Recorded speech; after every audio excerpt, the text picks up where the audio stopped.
Monster Hunter is mostly known for two things: the monsters and the weapons. Throughout Monster Hunter's lifespan, there has been 19 unique weapon classes. However, in actuality, there are 214 weapons. If you haven't played many Monster Hunter games, you might be thinking, what the hell is this dummy talking about? There are only 14 weapons. Where did the other 200 come from? Well, weapons have changed drastically from generation to generation, and all of them can be pretty much classified as their own weapon. Also, not to mention Generations Ultimate and Frontier, which have weapon styles that make even the same weapon completely different from each other. For example, if you compare Gen 1, Gen 2, Valor, Striker, and World Greatsword, these are all different weapons. So today I'll be ranking every single weapon that has ever existed in the mainline Monster Hunter games and Frontier. Before we could get into my awesome opinions, let's go over what I'm basing my rankings off of. Am I making a tier list based on how good a weapon is? No, I am not. So if I'm not basing my rankings off of what weapons are good, then how am I ranking these weapons? I am basing my opinions off on simply how fun or enjoyable the weapon is to use. How good a weapon is can determine if the weapon is fun or not, but mostly every weapon in the series is viable. Some just might need to work harder than others, or in the bow's case, have 5 million skills.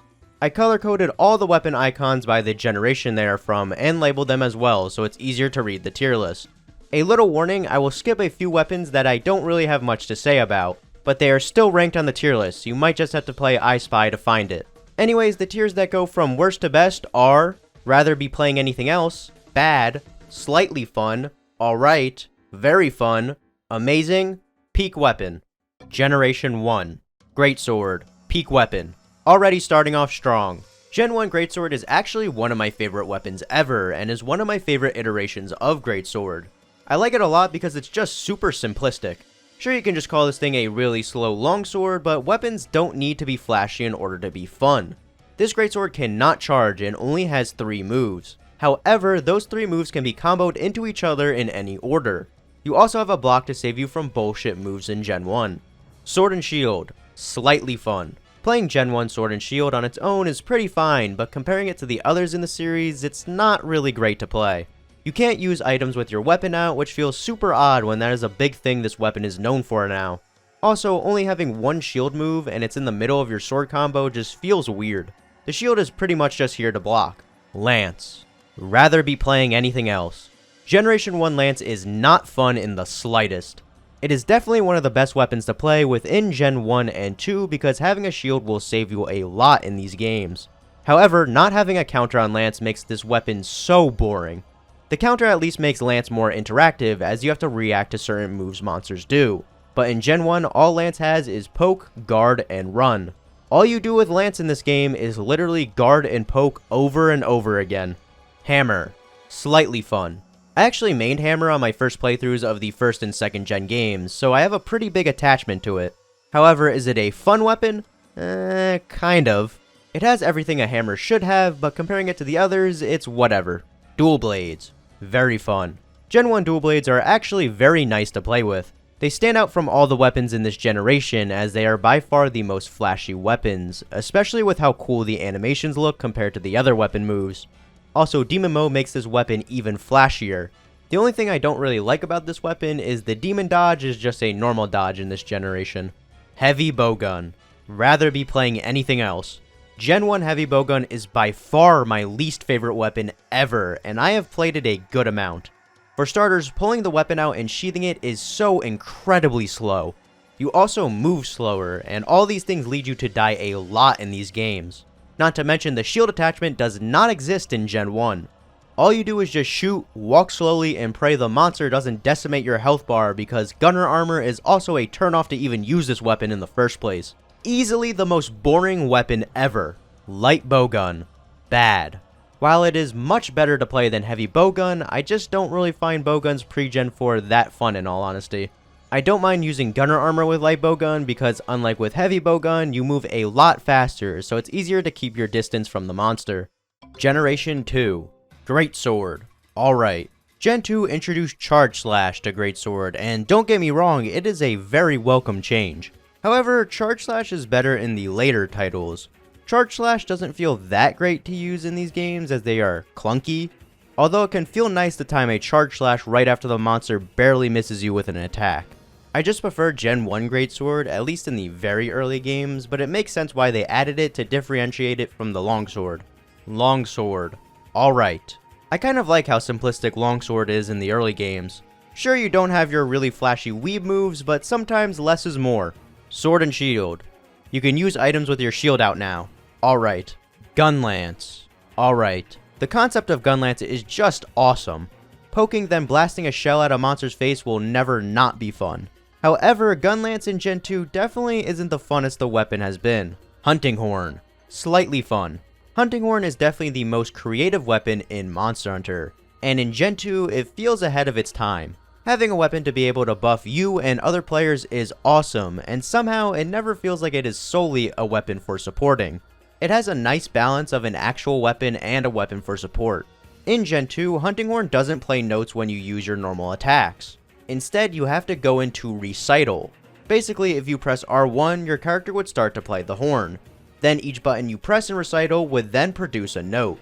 In Recital, you do deal damage to the monster if you make contact with them, but you do have to end it in order to do your normal attacks. I kind of like Recital as it acts like a different stance, like this is a fighting game. Yeah, the first iteration of Hunting Horn is pretty different, although Hunting Horn has always felt like a new weapon every generation. Also in Gen 2, you had to memorize your songs. That's right, you have to go to your house, look at a book of all the possible songs, then look at the 3 notes on your hunting horn and either write it down or remember it in order to play the actual songs. This sometimes can make Gen 2 hunting horn feel like a chore to play. Bow. Alright. Bow is actually a pretty fun old gen gunner weapon, but it is vastly different from what it is now. Instead of spamming arrows and dodging around like a crackhead, it plays more like a sniper kind of. Each charge level of bow has a different arrow type, so you never want to spam arrows like you do in 5th and 6th gen. I actually miss arrow types a lot. It gave the weapon a lot more depth, and there was a lot more decision making on what bow you want to craft. Also, it's crazy that I have to say this, but some people might not know because of wilds, coatings aren't infinite. You actually had to craft them, and once you ran out, then no more coatings for you. I also miss craftable coatings as it adds another layer to the weapon. Generation 3. The 3rd generation introduced underwater combat, so how fun a weapon in underwater will be a big part of my rankings here. Greatsword. Bad. While I do really like the addition of a second charge slash, Greatsword underwater isn't that great. Slow mobility and having to stay still for charge slash doesn't work well in underwater. Monsters can quickly move around you with ease, so not being very mobile can feel annoying at times. But hey, the upswing on the second charge slash underwater looks cool. Longsword. Bad. In Generation 3, Longsword gained a new move called Round Slash. And if you land this move, your spirit gauge will go up a level. It can go up to a maximum of 3 levels, and you can tell this by the red outline on your spirit gauge. Sounds familiar? Longsword is a little fun on land, however, I can't say the same about it underwater. Sure, your normal slash can be used to move in on the monster, but it is extremely slow, and this makes the weapon awful to use underwater. Sword and Shield. Amazing. I really like Sword and Shield in the 3rd generation. It added a new combo, and finally gave us Shield Bash, making the shield finally have more offensive use. Now let's talk underwater. It has good mobility and fun combos, not much more you need underwater than that. Also, I love the Shield Bash combo animation underwater. It's not only for show either, as you can move up or down, which can save you from a couple of monster attacks. Switch Axe. Very fun. I want to get this out of the way before I say my thoughts. I am 100% definitely absolutely not biased to this weapon whatsoever. The Switch Axe is one of the coolest weapons in all of video games. It is an axe but can also be a sword, making this the first morphing weapon in the franchise. Use axe mode to build up sword juice. If you switch into sword mode, each of your attacks will use said sword juice. When you are all out of juice, you are forced to go back into axe mode, and can't go back into sword mode until you fill the gauge up to the line. Now time for me to show you the coolest move, Discharge. Anyways, how is this weapon underwater? It's pretty fun in water as it still has all of its cool moves and decent mobility. Lance. Very fun. Lance got a big improvement in the 3rd generation. For starters, it finally got its infamous counter move, making the weapon a lot more interactive. It also gained Shield Bash, which gives you a new mobility option. Lance underwater literally does not change at all. It plays the exact same way it does on land. This makes Lance very good underwater and is the best weapon to use in water defensively. Gunlance. Amazing. Gunlance received two big changes in Gen 3. First is the quick reload. After firing off a shell, you can press circle again to reload the shell you just fired. The second change is full burst. Your Gunlance will slam down after your poke combo. When it does this, you can fire off all your shells at once. Another reason I like Gunlance a lot in 3U specifically is because of the Brachydios Gunlance, which I like to call the Boom Boom Stick. Anyways, it also is pretty much the same underwater. However, if you hold forward and poke, you go very far, making this an insane mobility option, and can easily close the gap between you and the monster. Hammer. Amazing. While Hammer didn't receive many changes, it is very fun to use underwater. Level 1 and 2 charge gives you great mobility.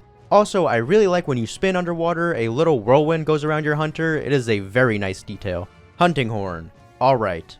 In Gen 3, they got rid of Recital, and now each of your attacks add a note to your sheet. Basically the same thing as modern Hunting Horn.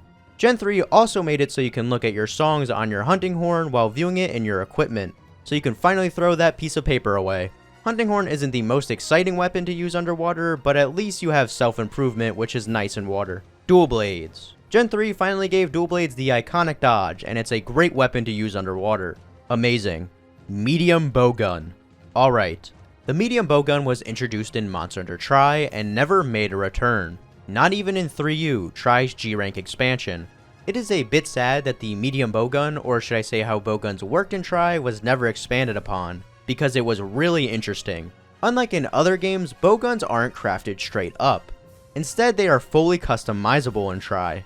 You had to craft a barrel, frame, and a stock in order to make a bowgun. Every part has a weight to it. The total weight of your bowgun would determine if it was light, heavy, or medium. 29 and below was light, 30 to 70 was medium, and 71 or higher was heavy.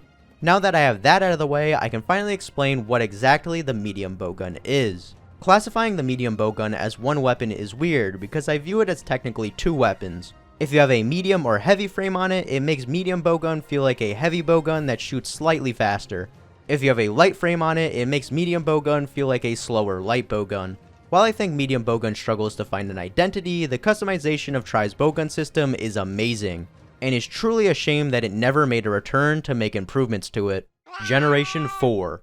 In Generations and Generations Ultimate, there are a lot of weapons due to styles. There are 6 styles in total, meaning there are 84 weapons in just these games. So in order to save time, I will not be ranking 4U weapons, as they pretty much are very similar to their guild style iterations. I will also be skipping a decent amount of my explanations of weapons in GU. They are still ranked on the tier list, you just have to find them at the end of the video. I will briefly explain each style just for the people who haven't played GU. Before I get into GU, I will be ranking one 4U weapon because it is very different from its guild style counterpart. That weapon is none other than Charge Blade. Peak weapon. Charge Blade is the second morphing weapon to be introduced in the series, and is famously known to be complicated. Is it actually? No, not in the slightest. Yeah, it's more complex than any other weapon, but it's not like you're playing Tekken. No worries, you're not going to need to do a star input. It's actually pretty simple. Attack the monster with sword until files glow red, load files, charge shield, charge and load files again, use axe mode to attack until files run out, and lastly, guard point when necessary. All 6 GU Charge Blades feel like a very watered down version of 4U Charge Blade. Sure, some styles don't make it as bad as others, but they still don't hold a candle to 4U Charge Blade. For starters, the motion values got nerfed, but the biggest difference is the guard point. It feels a lot more satisfying to get a guard point off in 4U. Valor Style. In Valor Style, you can hold Sheath, and when you do that and the monster hits you, you will run back and take reduced damage. There's also a bar that you have to fill up by hitting the monster, and when it fills up, it will turn red, meaning you just entered Valor mode. Many weapons behave differently in Valor mode. Also, Switch Axe, please close your ears for what I'm about to say next. Great Sword. Peak weapon. This is the funnest weapon in the main series. Definitely my favorite weapon to play in GU, and that says a lot considering how many awesome weapon combinations there are in GU. When you enter Valor mode with Greatsword, you basically get a dual blades dodge step, and it's so awesome. Pair this with Valor Sheath and it makes Greatsword so mobile. You'll be schmooving around the monster with this weapon, then crack its skull open with a very meaty Charge Slash. While not in Valor mode, you can't Charge Slash normally. To Charge Slash while not in Valor mode, you have to attack out of Valor Sheath. Once you have Valor mode, then you can Charge Slash normally. This also makes the weapon kinda have a resource to manage. Everything about this weapon is just perfect. Longsword, amazing. While I wouldn't say I enjoy Valor Longsword more than Greatsword, it still is a really fun weapon, and one of my favorite longswords in the series. Valor mode gives you a different spirit gauge combo, and if you pair this with the Art Unhinged Spirit that makes your spirit gauge stay at full for a period of time, this makes you be able to deal tons of damage in style. Switch Axe, very fun. Valor Switch Axe is a very interesting weapon, as it feels like two iterations of the weapon mixed into one. When not in Valor mode, it plays very similar to how it felt in the 3rd generation, but when you get Valor mode, it plays more like a 4th generation Switch Axe. You also get a dual blade dodge in Valor mode, which is very nice. Gun Lance, rather be playing anything else. Both lances don't really feel great with Valor style, as sheathing beats the purpose of blocking, but Gun Lance is definitely the worst of the two in Valor style. It is nice that your sheath moves combo into full burst, however when you are out of Valor style, you can't Wyvern fire. And this wouldn't be a bad thing if it wasn't for Gun Lance's heat gauge. I personally liked heat gauge, it adds a resource to manage. If you don't know what a heat gauge is, basically anytime you shell, the line in the gauge will go up. Each color in the gauge are attack boost, yellow being the lowest and red being the highest. When you Wyvern fire, it lowers the line a little and locks it in place for the next few minutes. If you go over the red bar, it sends the line back down to yellow and locks it in place for the next few minutes. Now do you see why not having Wyvern fire is a problem? When you are not in Valor mode, Gun Lance just feels like a worse version of Lance, as you are not shelling often. You do get Wyvern fire back in Valor mode, but it's better to just play any other style with Gun Lance. Heavy Bowgun. Most of the things I am about to say about this weapon can also be applied to Light Bowgun, but I felt like talking about Heavy Bowgun because you might think I despise this weapon. Valor Heavy Bowgun is definitely a peak weapon. Valor Sheath makes this weapon incredibly fun to play. You also get more mobility in Valor mode, as if you hold B after dodging, your character starts to sprint. And this action doesn't even cost any stamina. This weapon makes you feel like a highly mobile sentry turret because you can even sprint out of rapid fire mode. Adept style. In Adept style, for most weapons, if you dodge right as the monster attacks you, you will do an Adept dodge and will take barely any damage. Sound familiar? If the weapon has a shield that isn't Sword and Shield and you block as the monster hits you, you will do an Adept block and will take barely any damage. Sound familiar? Greatsword. Amazing. While it's not Valor Greatsword, Adept Greatsword is also very fun to play with. After you Adept dodge, your hunter will scrape the Greatsword on the ground while running. During this, you can charge the sword for a meaty upswing. Charge Blade. Very fun. Adept Charge Blade is the only Charge Blade I like in GU. It is the only weapon that gets both an Adept guard and dodge. Guarding everything in sword mode and then dodging everything in axe mode can be quite satisfying. Hunting Horn. Peak weapon. Adept Hunting Horn is such a fun weapon. After Adept dodging, you can either go right into playing the song you had loaded or play 3 notes, making you be able to play songs very fast. Playing a song then immediately Adept dodging the monster's move will always be extremely satisfying. Dual Blades. Peak weapon. While Adept dodging in Demon mode, your character will do a spin move that deals damage to the monster. If you pair this with Dash Juice and a very hyper monster like Bolt Reaver Ostelos for example, this weapon feels incredible and leads to some of the most satisfying gameplay within the series. Bow. Peak weapon. Adept style works really well with bow. As mentioned before, charging bow is very important in the old gen games. So being able to Adept dodge and gain further distance from the monster to start charging your shots is a great addition. Not to mention if you charge right after Adept dodging, your character won't run, but will automatically load a max level arrow. So the more dodging you do, the less charging you have to do. Also, heavy arrows were introduced in the 4th generation, and are one of my favorite arrow types. Playing heavy arrows with Adept makes you feel like an agile sniper, it's awesome. A little side note, I do find it a little sad that they got rid of arrow types right after they finally introduced a new arrow type. I finally thought they would start to expand upon the idea and introduce new arrow types in more games. But no, they just decided to kill the idea entirely in the next generation. Alchemy style. In Alchemy style, you get an Alchemy barrel that goes into your item bar. You can get a lot of cool items out of it that I won't be going over right now. Switch Axe. Amazing. Switch Axe is the only alchemy weapon worth mentioning, and I'm not saying that because it's a Switch Axe, but it's the only weapon that changes in a somewhat weird way. If you press A while in axe mode, you swap into sword form. This makes it so you can easily switch back and forth from axe to sword swiftly. On top of this, you can get 3 hunter arts, which is a huge plus when it comes to Switch Axe. But I'll go into details on those when I get to striker style. Alchemy barrel, peak weapon. Yes, I am ranking the barrel because I count it as a separate weapon. You ever wanted to become a wizard and Alakazam a monster by casting Fireball right into its face? Well, now you can with the help of the Alchemy Barrel. There are also other goodies inside the Magic Barrel like immunizers or free earplugs. Guild Style. Guild Style is pretty much weapons in their most basic form. Most of them play similarly to their 4U counterparts. For these reasons, there isn't much to explain my reasonings, so I'm just skipping Guild Style entirely. All of them are still on the list, I just have nothing to say about them. Striker Style. Striker Style allows you to run 3 arts. Most of the other styles only allow you to run 1 or 2. Hunter arts are basically special moves you can do after you hit the monster a certain amount of times. If you played Rise, they're kinda like Wirebug moves, but not time-based. After you use the move, you will have to build it back up to use it again. Sword and Shield. Peak Weapon. Sword and Shield has a lot of fun arts. You can spin to win on a monster, or uppercut them and break their jaw into a million pieces, or use Chaos Oil. Since I mentioned the word oil, let's talk about how I feel about them. If you don't know, in GU you can oil up your Sword and Shield. There are items that you can apply to your Sword and Shield to buff it. I personally don't really care for oils, I don't hate them, nor do I love them. I'm not begging Capcom to bring them back like a lot of other Sword and Shield users. I do think oils can get a bit annoying as you have to keep on reapplying them, but luckily with the art Chaos Oil you do a cool attack animation while applying it, so it feels like it's a part of your moveset. Not to mention Chaos Oil applies all oil effects. Switch Axe. Peak Weapon. The third best Switch Axe to exist. With the ability to run 3 arts at once, you can run Demon Riot and Energy Charge. Demon Riot powers up Sword Mode and makes it so you can go into Sword Mode all the time while it's active. Moves also don't lower your sword juice, instead the bar slowly goes down, and if it fully depletes, then Demon Riot runs out. But what if we can prolong the sword juice from running out? Well, that's where Energy Charge comes in. Energy Charge lets you quickly reload your sword juice. So if you play very good, you can stay in Demon Riot for entire hunts. Striker Switch Axe is extremely rewarding to play. Lance. Peak Weapon. Ever wanted to feel like an unstoppable force? Well, look no further than Striker Lance. Slap on Castle Walls and a Rage Guard and you will feel like a tank. Castle Walls is a hunter art that reduces damage taken and prevents you from being knocked back for a period of time. The only downside to it is you can't run, but that isn't a problem with Lance as you are mostly shielding everything. Then even if the monster is about to hit you, you can just Enrage Guard it. That lets you block an attack and buffs your attack. I do like to run Shield Assault with these two, as when Castle Walls is active, I have a fast movement option.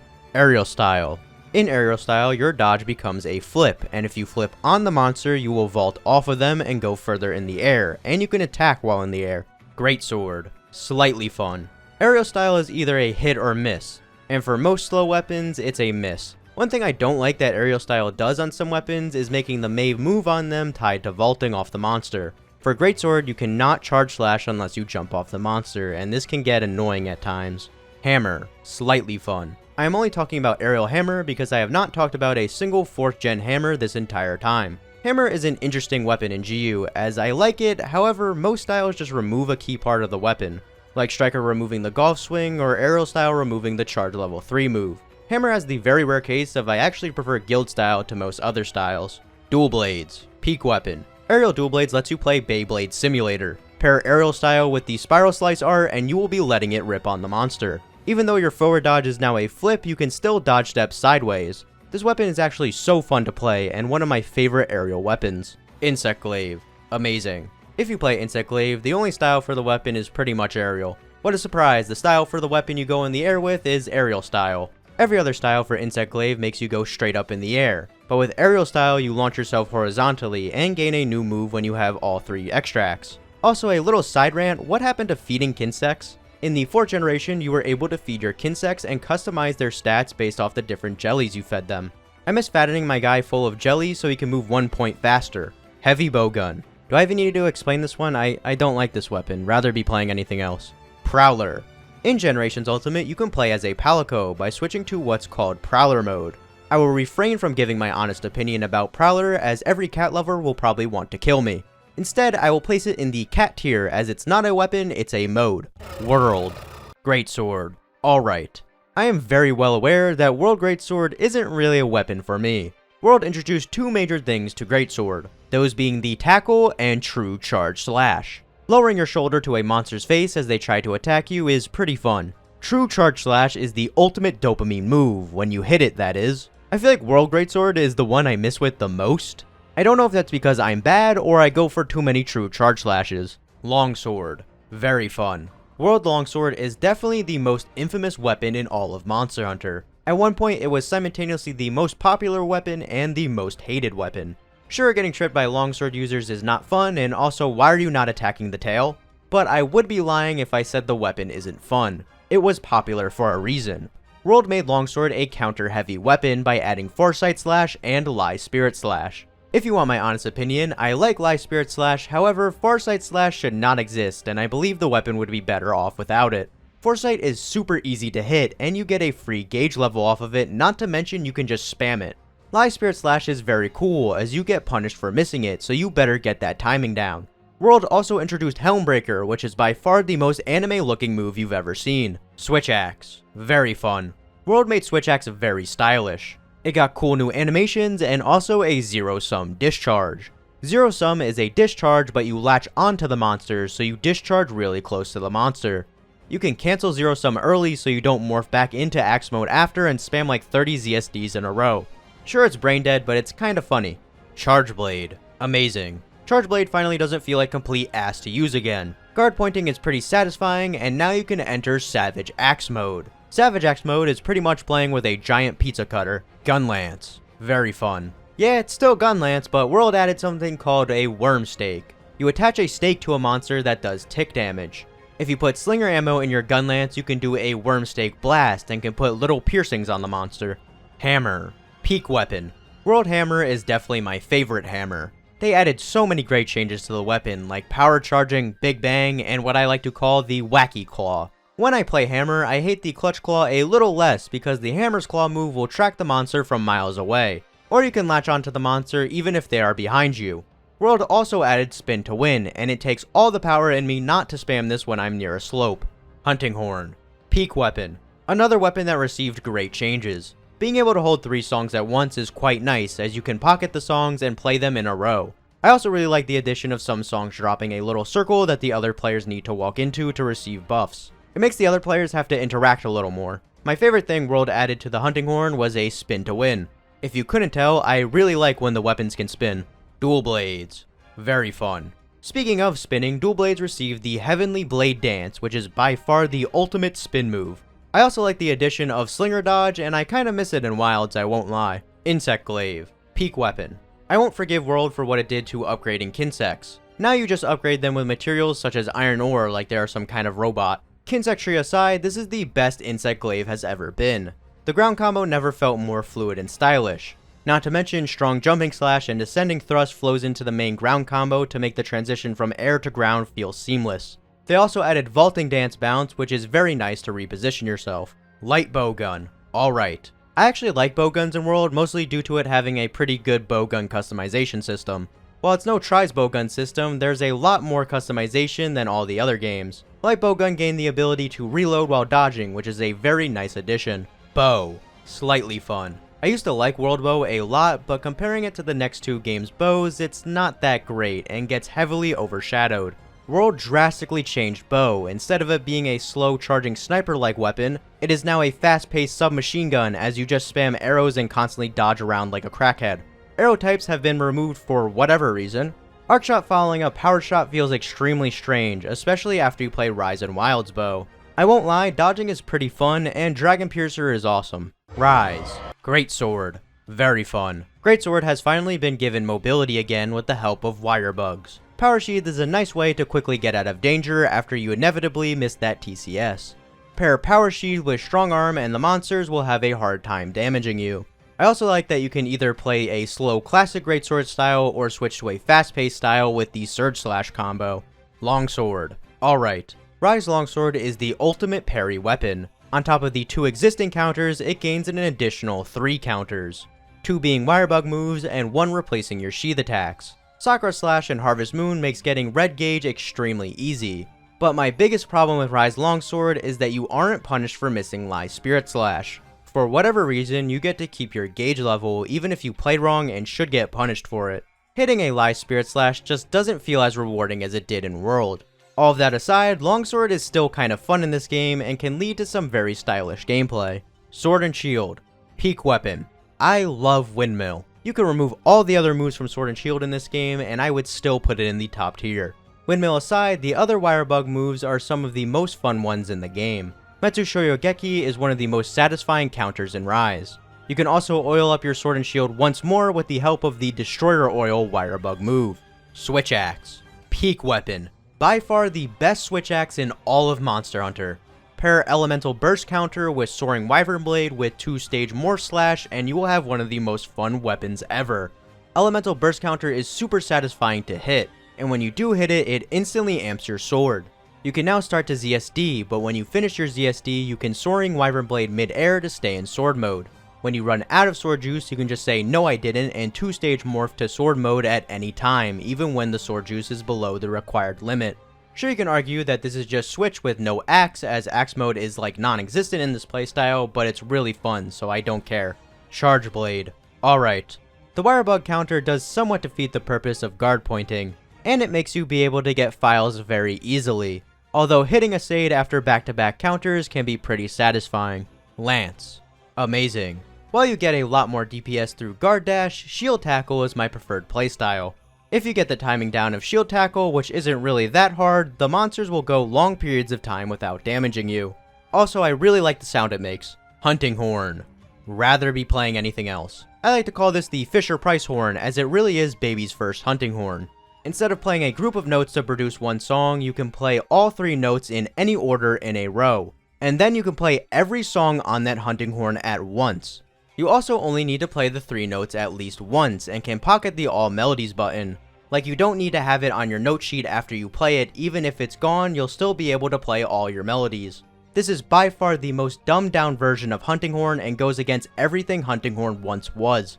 And I would rather have Recital back than whatever this is. Also, why the fuck can it lay an egg? What is going on? Insect Glaive. Bad. I'm more of a fan of Insect Glaive on the ground, and Rise focused heavily on the air moves. So much so that the aerial and ground moves feel slightly disconnected from each other. Heavy Bowgun. Amazing.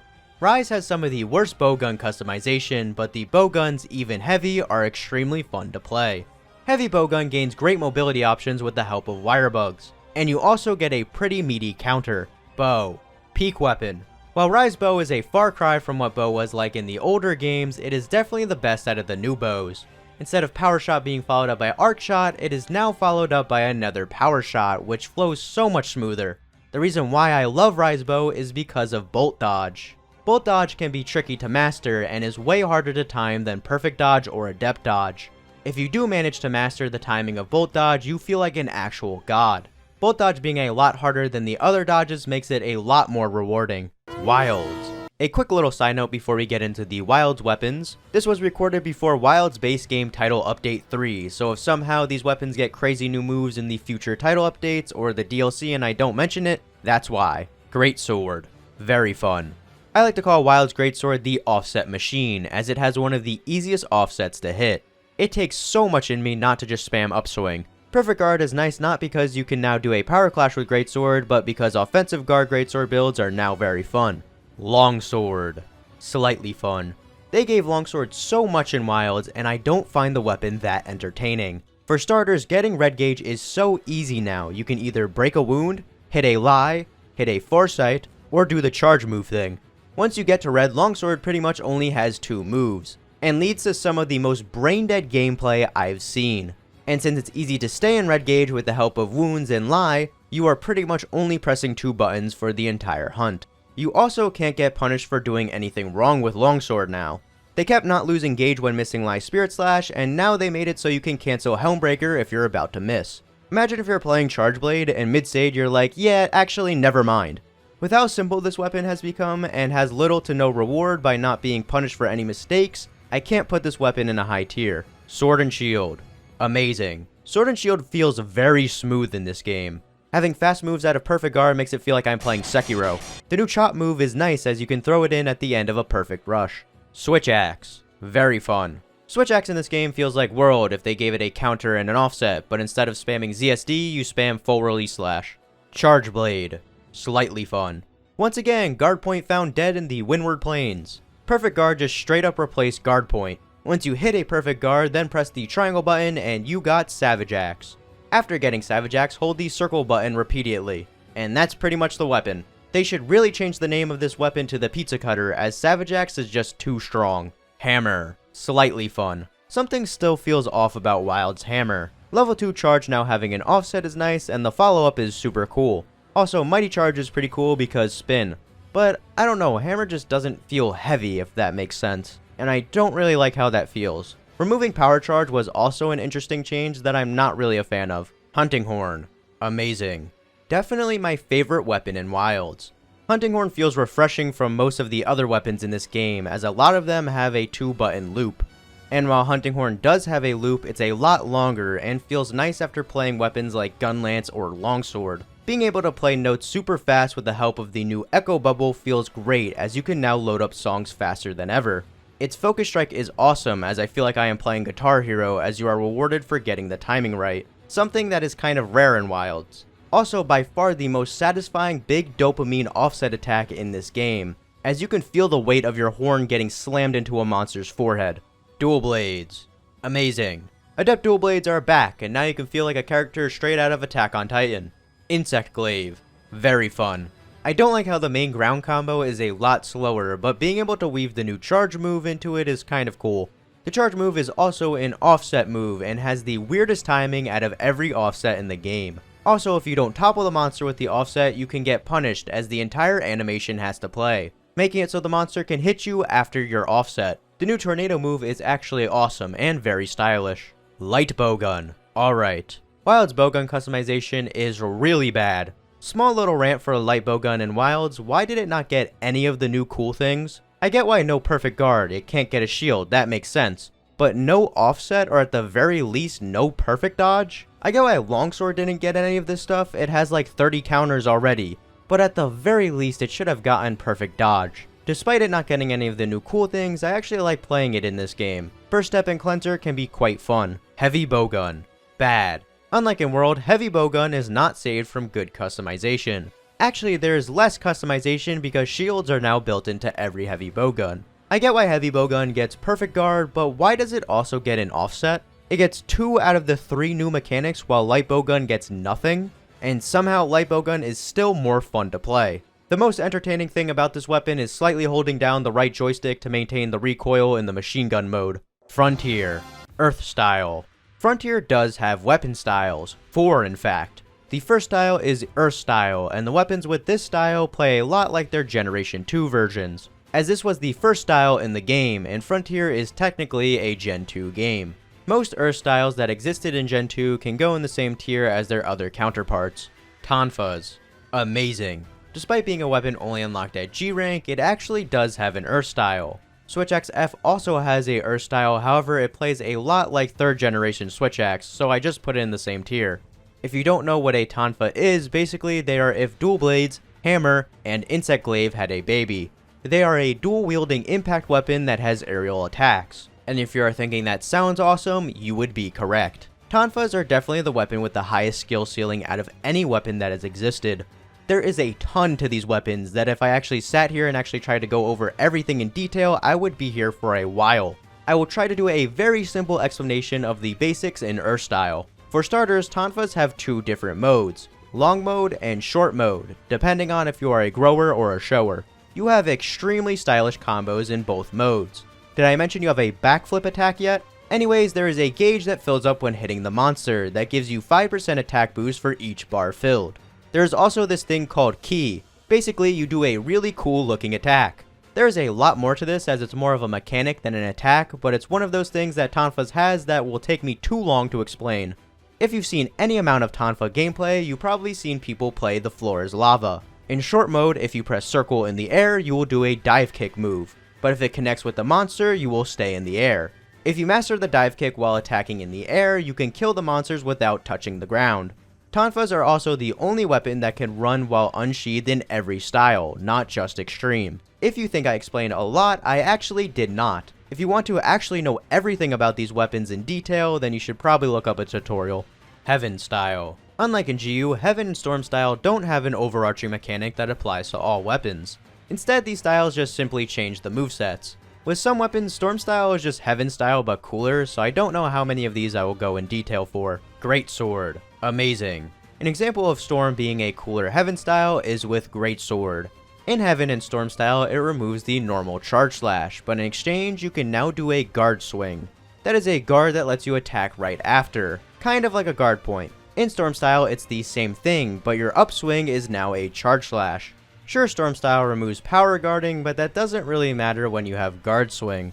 Some weapons make you question why Heaven style even exists. And this isn't to say I don't like Heaven style Greatsword, because I do, but there isn't much of a reason to pick it over Storm. And this goes for quite a few weapons. Although I guess every style becomes irrelevant once you get Extreme style, but I'm getting ahead of myself. Anyways, Guard Swing is amazing, just like both these Greatswords. Switch Axe F, bad. Heaven and Storm Switch Axe F doesn't feel good to play. They both play differently, however, it feels like one has half of the Extreme style moveset, and the other style got the rest of the moveset. Well, I guess they combined Storm and Heaven to make the Extreme style moveset, but you get the idea. In Heaven style, you can run with your weapon out and slash evade, but cannot guard.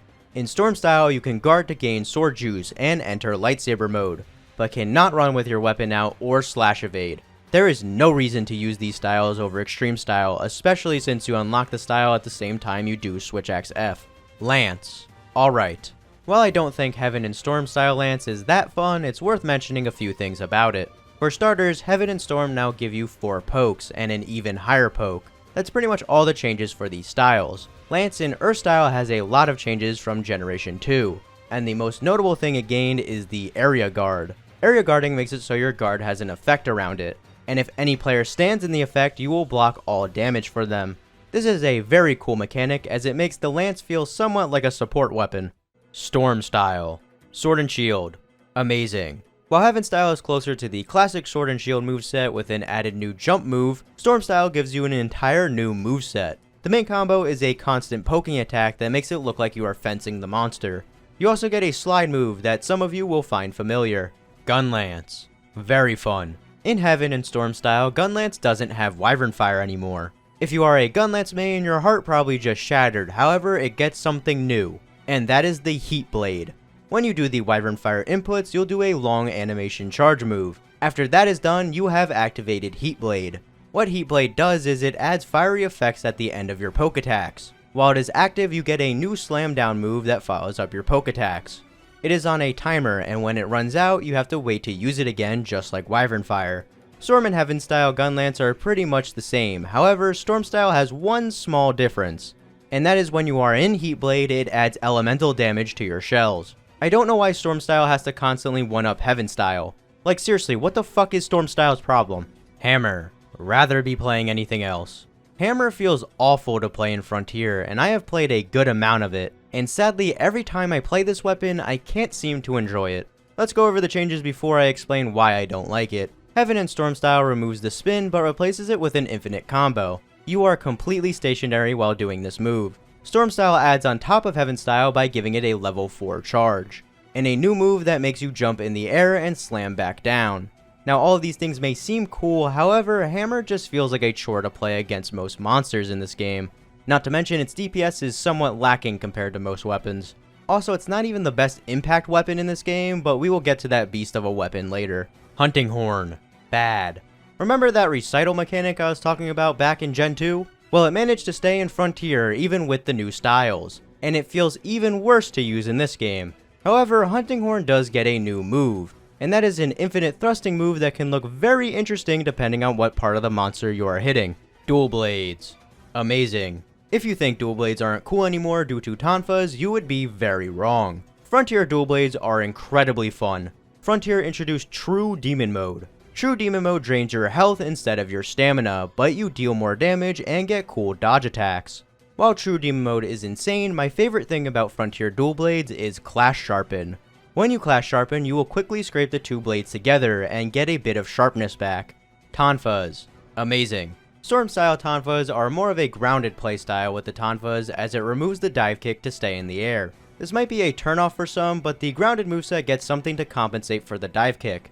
Your red bar now becomes blue, and in order to do some moves, you need to have bars filled.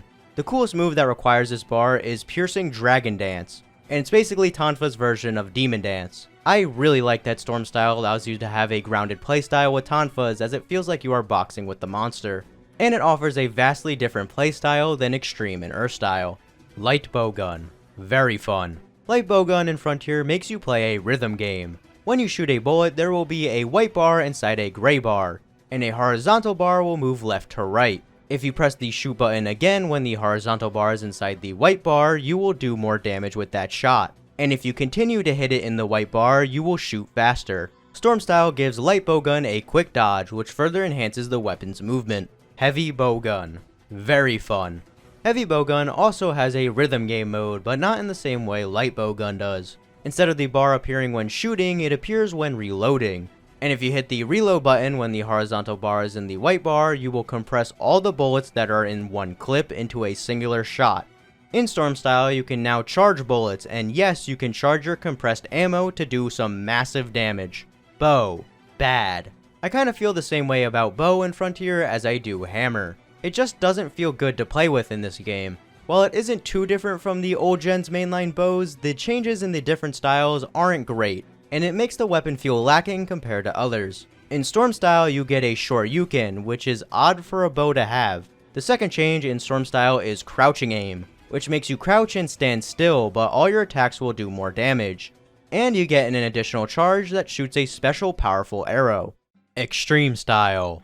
Extreme Style was the last style added to Frontier, and this style actually has an overarching mechanic like the GU styles. The main thing for this style is it lets you run with your weapon unsheathed. It also changes the movesets for each weapon. Extreme Style is by far the best style, as it was designed to keep up with the late game Frontier monsters, and sadly outshines the previous styles. Greatsword. Peak weapon. A greatsword that even rivals Valor Greatsword. If you run with your greatsword and attack, you will do a fast swing that leads into your charge slash. This is very cool looking, however, that isn't the best part of this weapon. That would be its counter. When you block now, you will do a similar animation to blocking, but it will be shorter. And if the monster hits you when you have your sword in front of you, you can do one of two counterattacks depending on the button you press. If you counter 3 times, your handle of the sword will start glowing. This means that you have Shining Sword activated. If you press the select button, you will do a spinning slam down attack that spawns a tornado that is a multi-hit. If you think that is crazy, yeah, this sums up Frontier's Extreme Style. The running is just great to have on top of everything else, as it makes up for Greatsword's lack of mobility. Longsword. Peak weapon. By far the coolest longsword to exist. No, it doesn't have Foresight Slash or Helmbreaker, but it does have some other bullshit. While running with your sword out, you can hold R1 to scrape your sword on the ground. And when you release it, you do a cool slashing attack. This longsword does have a counter, because what would a longsword be if it doesn't have a counter? If you hit this counter and attack afterwards, you will do a teleport slash. And yeah, you do exactly what the move says. This is great for closing gaps between you and the monster, or it can be a getaway tool. If you look closely, you will notice there is a second bar below the spirit gauge. This bar fills up the same way spirit gauge does, but countering is the fastest way to fill it all the way. If you sheathe the weapon, the bar will go back down to 0, so you need to not use healing, transcendence, or anything else on your item bar in order to fill the bar.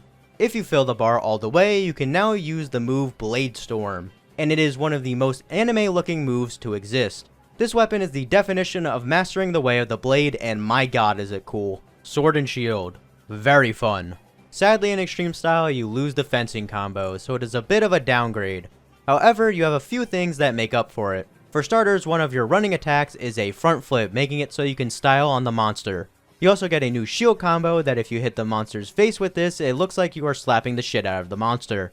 The biggest change to Sword and Shield in Extreme Style is the evade attacks. I really like this change, however, why can't you evade attack forward? It's a very small nitpick that doesn't matter too much, but it's just weird considering a much stronger weapon has a forward evade. Switch Axe F. Peak weapon. This is probably the most rewarding weapon that exists in all of Monster Hunter. Like I said before, Extreme Style pretty much combines Storm and Heaven Style into one moveset. If you notice, there are 2 bars, and both of them are Sword Juice. The first smaller bar is your Sword Juice when you are in Axe mode. You see, when you are in Axe mode, you can only go into Sword mode with certain moves. Once that move is over, you will quickly transform back to Axe, for example, your Evade Slash or Charge Slash. The second bar is for the Switch Axe F's other state.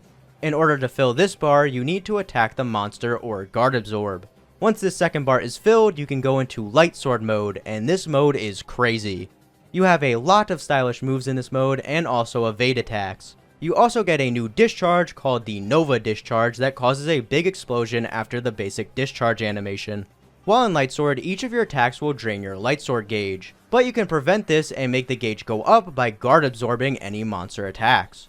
No matter what mode you are in, Switch XF actually doesn't consume stamina while running with the weapon. Instead, it drains your sword juice. Guard absorbing on top of the evade attacks makes this weapon extremely rewarding, as you have to manage a resource by doing a counter that doesn't even deal damage. And you can deal a lot of DPS if you are timing your evade attacks correctly. Lance. Very fun. Lance gets a pretty interesting addition in Extreme Style, but let's go over the other changes first. While running with Lance, you can quickly block and continue to run. You can do a very familiar move out of Run called a Jump Thrust. In your poking combo, you can now do an even stronger poke. This is pretty much the changes with Lance's moveset in Extreme Style. However, Lance actually becomes a support weapon. In the top left, you can see there are 3 black squares. One of these squares can be filled by blocking 3 times. So if you block 9 times, you can fill every square. Once you fill up the squares, you can consume your guard stock. You see each square has a different color: white, yellow, and red. And these are actually buffs. White being a heal, yellow infinite stamina, and red is an attack boost. When you consume the buffs, they apply to other players. Frontier took an interesting approach with Lance, and it's nice to see another weapon other than Hunting Horn have support aspects to it. Gun Lance. Peak weapon. Gun Lance gets a lot of interesting changes in Extreme Style. For starters, if you dodge while running or blocking, you do a shelling boost. It's kind of like a mini blast dash. You can follow up shelling boost with a swiping full burst. You can now reload while running, which is great as you are now not just a stationary punching bag for the monster while reloading. In Extreme Style, you get both Wyvern Fire and Heat Blade, but that's not all. Wyvern Fire gets a buff. If you reload 3 times during Wyvern Fire, you can power it up and shoot a gigantic Wyvern Fire at the monster. Hammer. Bad. While Extreme Style Hammer is an upgrade from Storm in Heaven, it still feels very lacking compared to most other weapons. And that's probably due to it not having a counter, or a block, or an evade attack. The changes with Extreme Style are if you charge while stationary, you do a spinning charge attack, that you jump in the air and slam back down. When you run with Hammer, you can charge the weapon, but it drains your stamina faster. You also get a level 5 charge that does a vaulting slam move. And that's about it for the changes. Extreme Hammer just doesn't feel good to play with, especially against the endgame monsters like Zenith and Musos. Hunting Horn. Bad. Recital sadly stays in Extreme Style. It's a little weird that Frontier didn't remove Recital even in Extreme Style, considering mainline Monster Hunter removed Recital 5 years prior to Extreme Style's existence. There aren't many changes to Hunting Horn's moveset in Extreme Style. It combines Storm and Heaven together but adds a double swipe move out of running. However, Extreme Style Hunting Horn gets an awesome change, and that is it can debuff the monsters now. When you attack a monster, the horn icon on your note sheet will start to turn red. When it glows, your notes will become debuffing notes. This mechanic is so cool, however, it's not enough to save it from how bad Recital makes Hunting Horn to play in this game. Dual Blades. Peak weapon. Dual Blades retain everything from Storm Style, but gains another tier of Demon Mode called Extreme Demon Mode. Extreme Demon Mode will also drain your health instead of your stamina, but it is stronger than true Demon Mode. You also get new moves and different evade attacks. If you attack while running, you can now do a cool jump spin move. Extreme Style Dual Blades are very stylish and are a blast to play with. Tonfas. Peak weapon. Extreme Style Tonfas combine both Heaven and Storm Style into one. You also get both the blue and red gauge. I didn't go over Heaven Style, but basically you can use one blue bar for an evade attack. You can still use Piercing Strike Dance and also Dive Kick to stay in the air. The only thing Extreme Style adds is being able to switch modes in the air, which allows for more complex gameplay. Magnet Spike. We finally got to the strongest weapon in all of Monster Hunter. Magnet Spike isn't even on the same plane of existence as every other weapon. If you thought Heavy Bowgun, World Longsword, or Rise Dual Blades were overpowered, they don't even come close to how absurd this weapon is. Magnet Spike was the last weapon added to Frontier, and it was designed to keep up with the insane endgame monsters. It is a weapon so strong that its only available style is Extreme Style. For starters, you can shoot a magnetic marker at a monster. If it connects to them, you can magnetic repel or attract when the marker is on them. If you attract to the monster, you can do a slam down move. On top of repelling and attracting, you can do a magnetic assault that makes you jump horizontally in the air and slam down. You don't need to have the marker on the monster to do this move. In cutting mode, you have a triangle combo that leads into a big slam down attack. You also have a circle combo that does sideways attacks. You probably noticed the bar at the top left. That is your magnetic gauge. Each bar will deplete if you repel, attract, assault, or do a magnetic evade attack. That's right, this weapon has evade moves in every direction. To fill the bar back up, just attack the monster, which is a very easy task to do with this weapon. This weapon also has a counter move, because why not? If you listen closely, I said this is the moveset for the cutting mode. Yeah, this weapon also has an impact mode. I like the circle combo a lot in impact mode, as it looks like you are swinging a really large baseball bat to hit the monster. Your triangle combo is only 2 hits, but you can follow up both combos with a suplex move. You also can counter, repel, attract, assault, and magnetic evade in impact mode. Now you might already be thinking, wow, this weapon looks crazy, but wait, there's more. If you look below the bar, there are icons for the cutting and impact mode. This is not to show what mode you are in. The more you hit the monster, the icons will start to glow yellow, then eventually red. Once an icon reaches red, you can now magnetize that mode. Magnetizing your weapon makes it so you can build up the magnet effect on the monster faster. What does the magnet effect do, you ask? Well, once a monster has this effect on them, if you forward evade, then assault right after, your character will go up in the air, then come back down. When you hit the ground, the monster will become pinned and won't be able to move. While the monster is pinned, you have to mash some buttons to build up your ultimate move. This move has a base motion value of 600.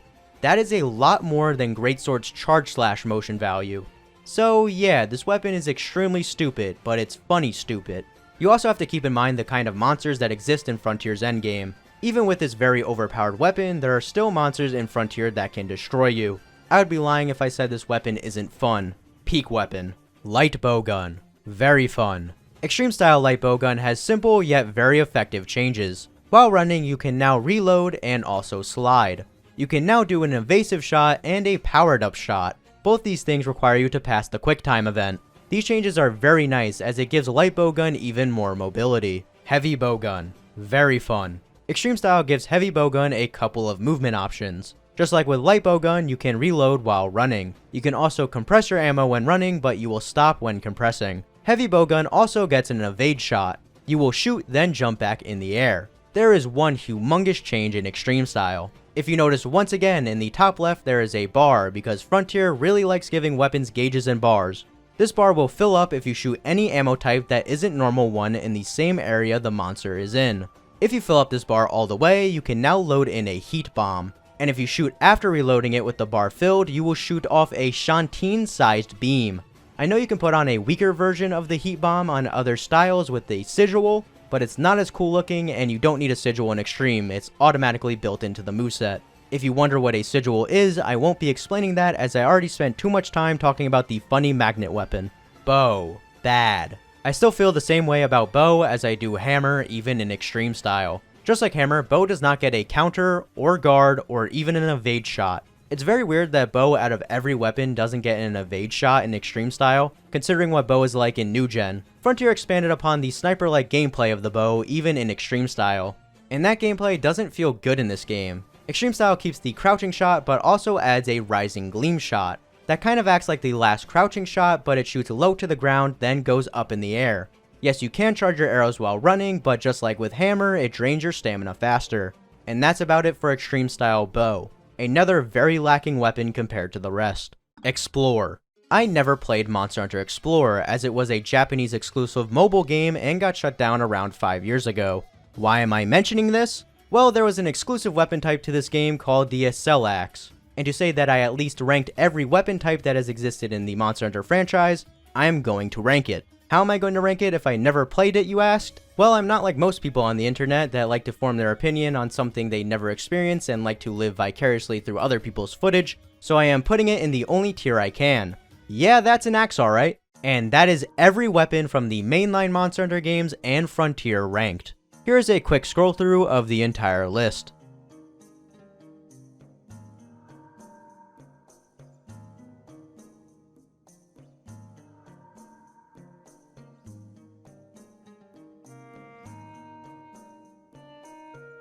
This video took quite a while to make, so I appreciate you watching this a lot.